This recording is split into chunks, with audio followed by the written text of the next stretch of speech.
हमरा भतार बुते चौकियो न हिल है। हमरा भतार बुते चौकियो न हिल है। Recording by SR studio Ludhiana. यार वाला मजा सखी सही से न मिल है। यार वाला मजा सखी यार वाला मजा सखी सही से न मिल है। यार वाला मजा सखी सही से न मिल है। हमरा भतार बुते चौकियो न हिल है। हमरा भतार बुते चौकियो न हिल है। यार वाला मजा सखी सही से न मिल है। यार वाला मजा सखी सही से न मिल है। हमरा भतार बुते चौकियो न हिल है। हमरा भतार बुते चौकियो न हिल है। हमरा भतार बुते चौकियो न हिल है। हमरा भतार बुते चौकियो न हिल है।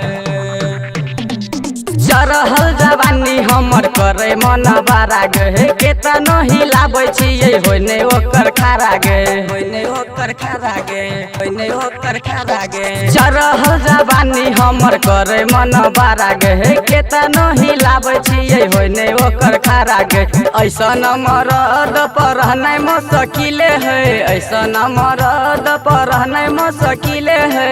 हमरा भतार बुते चौकियो न हिल है। हमरा भतार बुते चौकियो न हिल है। हमरा भतार बुते चौकियो न हिल है। Recording by SR studio Ludhiana. शादी के सखी सुने जरा लैका पार गए। एकरा से निक रहे अजित अर्जुन यार गए। अजित अर्जुन यार गए।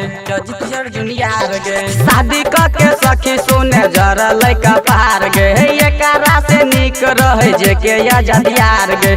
गायक रोशनिया के कहबो न मिल है। गायक रोशनिया के कहबो न मिल है। हमरा भतार बुते चौकियो न हिल है। हमरा भतार बुते चौकियो न हिल है।